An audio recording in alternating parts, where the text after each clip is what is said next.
ఇప్పుడు మన కస్టమర్ వచ్చేసరికి పౌచ్ గ్లాసు రెండే పిచ్చుకున్నాడు. మనకి ఫోన్ పే చేస్తాడు. ఫోన్ పే అయినా క్లియర్ గది ఒక్కసారి ఫోన్ పే చేస్తాడు చూడండి.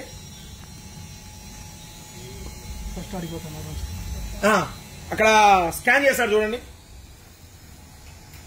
ఫస్ట్ ఏ విధంగా స్కాన్ చేస్తున్నాడో ఒకసారి చెక్ చేసుకోండి. ఇక్కడ చూడండి, మెయిన్ ఫోన్ పేలో ఏం పేరు వచ్చిందో మొత్తం చూసుకున్నాడు. ఒక్కసారి చూడు, కింద పెట్టి చేశాను నీట్గా మళ్ళీ కనపడేట్టు. ఎందుకంటే మీరు చూడండి ఒకసారి, బయట ఫ్రాడ్ స్కామ్స్ ఎలా జరుగుతుంది. ఖచ్చితంగా ఇది షాపుల వాళ్ళకి మాత్రమే. ఎందుకు చూడాల్సింది ఏంటంటే, ఇప్పుడు ఫోన్ పేలో డబ్బులు కొట్టించుకుంటున్నారు. డబ్బులు కొట్టించుకోవడం వల్ల ఎలా ఫ్రాడ్ చేస్తున్నారు అనేది మీకు బయటపడడం కోసం ఈ వీడియో చేస్తున్నా. ఒకసారి దానికి కానీ ఇక్కడ ఒకటి ఫేక్ పే, ఫోన్ పే లాగానే ఉంటుంది సేమ్.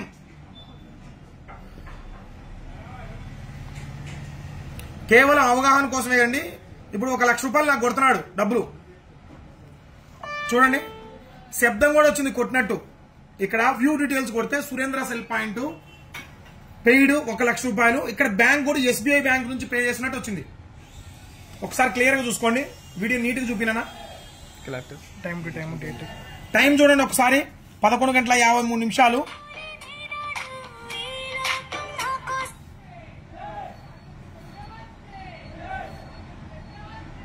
11:53. Date 26 July 2024.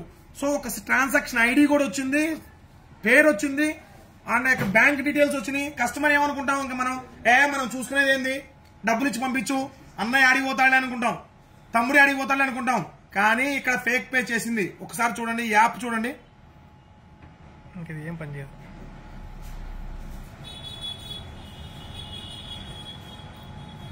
ఇది కేవలం అవగాహన కోసం మాత్రమే చేస్తుంది. మీకు ఎవరిని ఉద్దేశించి కాదు, ఎవరిని ఇది చేయాలని కాదు. ఇక్కడ ఫోన్ పే, ఇది ఫేక్ పే. జస్ట్ పేరు, అమౌంట్, సబ్మిట్ అంతే, కొడితే అయిపోయా. ఇక్కడ చూడండి, ఇక్కడ మామూలు ఫోన్ పేలో క్యూఆర్ చేసుకొని దాన్ని ఎలా నేమ్ వస్తుందో అలానే కొట్టి మీకు పోతున్నారు. చాలా జాగ్రత్తగా ఉండండి బిజినెస్ చేసుకునే వాళ్ళు, చాలా జాగ్రత్తగా ఉండండి. ఈ వీడియోని ప్రతి ఒక్కరూ షేర్ అయితే చేయండి. థ్యాంక్ యూ అండి.